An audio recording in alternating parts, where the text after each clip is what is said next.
আপনারা কাশ্মীর আসছেন, তাহলে এখনই সাবধান হয়ে যান। আপনাদেরকে যে তথ্য দিতে চলেছি তা শুনে চমকে যাবে আপনাদের মাথা। আপনারা অনেকগুলো ট্যুরিজম দেখেছেন এবং ট্যুরিজমের ভিডিও দেখেছেন, নানান রকম প্যাকেজ দেয়। 8,999, 9,999, 10,999 এবং সেখানে কি বলে 9 নাইট 10 দিন, 10 দিন 11 নাইট, এরকমই অনেক কিছু কথা বলে। এবং তার সাথে সাথে কি বলে 3 বেলা থাকা খাওয়া একদম আর ঘুমা সব অ্যাভেলেবেল, বা এরকমই কিছু বলে, 3 বেলা খাওয়া দাওয়া সব থাকে। তো আপনাদেরকে সেই তথ্য নিয়ে একটা কথা বলি।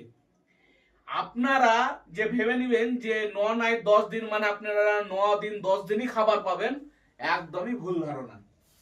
এখানে আপনাদেরকে ট্রেনে আসতে টাইম লাগবে 3 দিন। ধরুন আপনি যদি 22 তারিখে চাপেন, তাহলে এখানে আপনি পৌঁছবেন সেই 24 তারিখ দুপুরবেলা। কিন্তু সেই ট্রেনে খাওয়া দাওয়াটা কিন্তু আপনাদের নিজে দিয়ে দিই।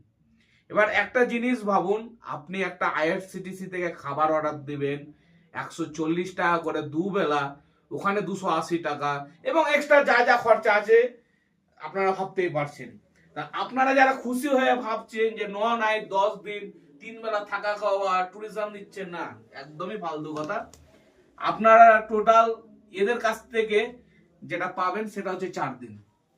4 দিন থেকে খুব জোর যদি হয় তো 5 দিন, ঠিক আছে। আর একটা মেন যেটা আপনাদেরকে বলবো, যেটা মানে না বললেই নয়, আপনারা ট্যুরিজম থেকে যখন প্যাকেজিং বুক করছেন, হ্যাঁ, তো আপনাদের সচরাচর আপনাদের যে পরিষেবাটা দেবে সেটা হচ্ছে কলকাতা টু জম্মু, আবার জম্মু টু কলকাতা, এই দুটোই পরিষেবা দিবে আপনাদেরকে, ঠিক আছে। তো আমি যেটুকু রিসার্চ করে দেখলাম যে কলকাতা থেকে তো ট্রেন ছাড়ে, একটা শিয়ালদা থেকে ছাড়ে, একটা হাওড়া থেকে ছাড়ে। আপনারা সেই ট্যুরিজমকে বলুন আমি 200 টাকা আরো বেশি দিচ্ছি, কিন্তু আমার ট্রেনের টিকিটটা আপনি শিয়ালদা টু জম্মু করুন, নাহলে হাওড়া থেকে জম্মু করুন।